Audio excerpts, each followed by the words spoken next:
Hi everyone, fit after 50 में आप सभी का बेहद स्वागत है और मैं हूँ Sandhya Shevade. A very very warm welcome to fit after 50। तो गर्मी का मौसम है और इस चिलचिलाती हुई धूप पसीने से हम सभी बेहद परेशान हैं और उसके लिए शरीर को ठंडा रखने के लिए तो हम अनेक उपाय करते रहते हैं, ठंडी ठंडी चीज़ों का इस्तेमाल करते हैं। लेकिन बालों के लिए हम क्या करते हैं? क्या बालों को ठंडा रखने के लिए कुछ उपाय कर रहे हैं? यदि नहीं कर रहे हैं तो ज़रूर कीजिए, क्योंकि बाल भी गर्मी को सहन नहीं कर पाते हैं और उसकी वजह से रूखे और बेजान हो जाते हैं और उनमें फोड़े, फुंसियाँ, खुजली, जलन आदि की समस्याएं उत्पन्न होने लग जाती हैं, क्योंकि बालों में भी, स्कैल्प में भी बहुत पसीना आता है। तो इसलिए बालों की जो जड़ें हैं वो कमज़ोर हो जाती हैं, बालों का टूटना, झड़ना शुरू हो जाता है। तो इन सब समस्याओं से अगर हम चाहते हैं मुक्ति पाना, तो आज का ये एपिसोड आप सभी के लिए है। गर्मी के मौसम में बालों का ध्यान कैसे रखा जाए? तो पहला काम है हमारा बालों को साफ़ सुथरा रखना और उनको हफ्ते में 2 से 3 बार अच्छे किसी भी शैम्पू से या हर्बल शैम्पू से उनको धो लेना। और दूसरा है, हमको जब भी बाहर निकलते हैं तो बालों को धूप से बचाना। तेज़ धूप की किरणें बालों पर नहीं लगनी चाहिए ताकि उनका रंग रूप खराब ना हो। और उसके बाद है, हमें अपने खाने पर बेहद ध्यान देना पड़ेगा, क्योंकि गर्मी में अक्सर हमको डिहाइड्रेशन की प्रॉब्लम हो जाती है। इसलिए पानी ज़रूर पीजिए और जितना आप पीते हैं उससे और थोड़ा ज़्यादा पीजिए। और उसके अलावा ताज़े फल और जो तरबूज है, खरबूजा है, ककड़ी है, टमाटर है, इन सब चीज़ों का इस्तेमाल ज़रूर कीजिए। और हरी सब्जियां, पत्तेदार सब्जियों का इस्तेमाल कीजिए। जितना हो सके खाने में तेल, नमक, मिर्च ज़्यादा ना डालिए। हल्का खाना खाइए, जिससे वो पचेगा भी जल्दी, शरीर को ताकत देगा, पौष्टिक रखेगा और ठंडा भी रखेगा। इसके अलावा आप दही का इस्तेमाल ज़रूर कीजिए। दही खाइए या छाछ पीजिए, और तो उससे भी शरीर अंदर से भी ठंडा तो रहेगा ही, बल्कि वो स्निग्धता भी देता है। तो अगर हम इन सब चीज़ों का इस्तेमाल करेंगे, खाने पीने का ध्यान रखेंगे, तो आप देखोगे कि बाल किसी भी उम्र में, किसी भी मौसम में अच्छे दिखेंगे, अच्छे रहेंगे, स्वस्थ और मजबूत रहेंगे। तो चलिए आगे वीडियो में देखते हैं कि ये हेयर मास्क मैंने कैसे बनाया। और इसमें जो चीज़ें इस्तेमाल की गई हैं वो बेहद आसानी से मिल जाती हैं और आप लोगों ने ज़रूर उसका नाम भी सुना होगा और उसको इस्तेमाल भी किया होगा, क्योंकि वो एक ऐसी चीज़ है जिसको हम खाते भी हैं और उसको हम बालों पर लगा भी सकते हैं। तो जब खाने की बात करती हूँ तो आपको सांभर में या साउथ इंडियन जो करीज़ होती हैं उसमें वो आमतौर पर दिखाई देती हैं। जी, मैं बात कर रही हूँ ड्रम स्टिक्स की।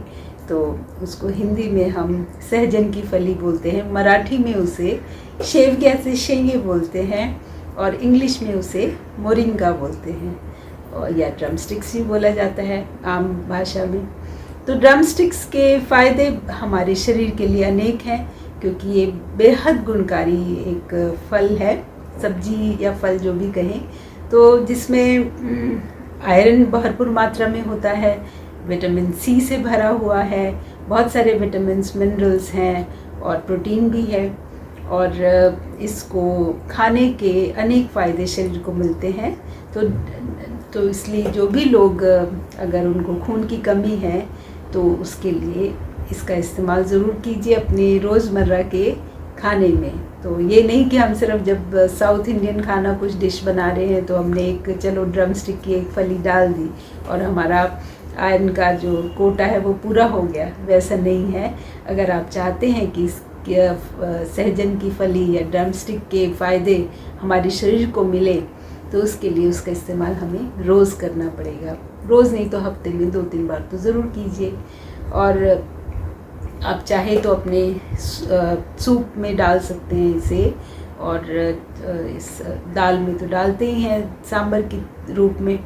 और उसके अलावा अगर आप इसमें टमाटर प्याज डाल के इसकी ग्रेवी भी बना सकते हैं, तो किसी ना किसी रूप में, या फिर ऐसे ही उबाल लीजिए और उसमें नमक और हल्दी डाल के ऐसे ही खा लीजिए तो भी उसके फ़ायदे आपको ज़रूर मिल जाएंगे। तो इस तरह अगर हम सहजन की फली का इस्तेमाल रोज़मर्रा के खाने में करेंगे तो उसका फ़ायदा अंदर से हमें हमारे शरीर को मिलेगा। तो अब ये बात तो हो गई सहजन की फली की, लेकिन आज जो हम बात कर रहे हैं वो है सहजन की पत्तियों की। जी, उसकी पत्तियां भी गुणों से भरपूर होती हैं और वो भी एंटी इन्फ्लेमेटरी उसमें तत्व होते हैं, एंटी फंगल होते हैं और अमीनो एसिड से भरपूर है, जिससे जो बालों की मृत कोशिकाएं हैं उनको वो फिर से रिजुवनेट करती हैं, रिपेयर करती हैं और नए सेल्स बनाती हैं, बालों की जड़ों को मजबूत करती हैं, बालों को लंबा काला घना बनाती हैं। इतनी सारी उसमें औषधीय गुण हैं, तो क्यों ना इसका इस्तेमाल किया जाए। और इन पत्तियों का इस्तेमाल बहुत से लोग खाने में भी करते हैं, उसकी सब्जी बना लेते हैं, आटे में गूंद कर उसकी चपाती बना के खाते हैं। तो डायबिटीज़ के अनेक रोगी इन पत्तियों का इस्तेमाल करते हैं और अपने आप को चुस्त रखते हैं। तो इसलिए अगर आपके आसपास कोई सहजन का पेड़ है तो उसकी पत्तियों का, सहजन की फलियों का इस्तेमाल ज़रूर कीजिए।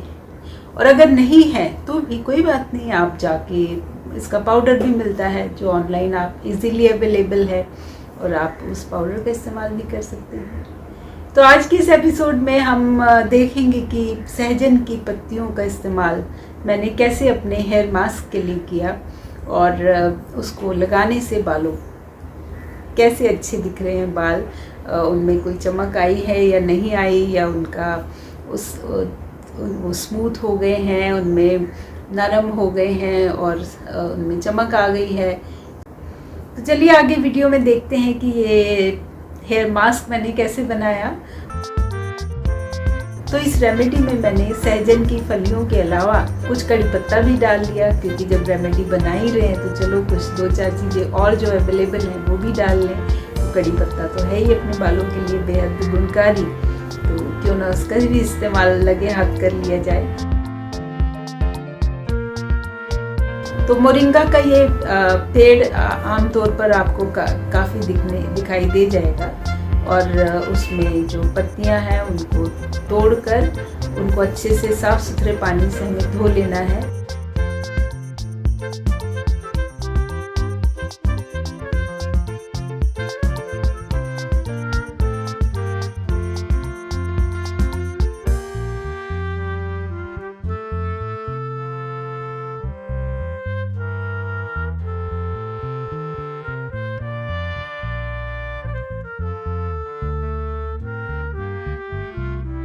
और धो के फिर उसको हम मिक्सर में उसे पीस लेना है।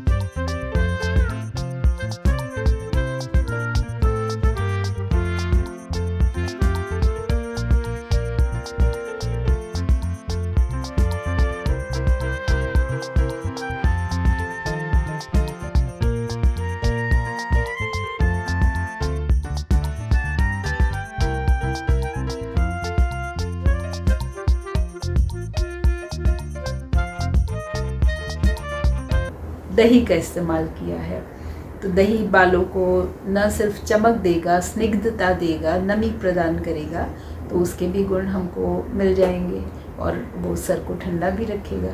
तो इतनी सारी चीज़ों का इस्तेमाल किया गया है आज की इस रेमेडी में और जिसके फ़ायदे बहुत अनेक हैं। तो यदि आप हफ्ते में 2 बार इस मास्क का इस्तेमाल करेंगे तो आप देखेंगे कि जल्दी ही आपके बाल बेहद सुंदर खूबसूरत हो गए हैं, उम्र चाहे कोई भी हो।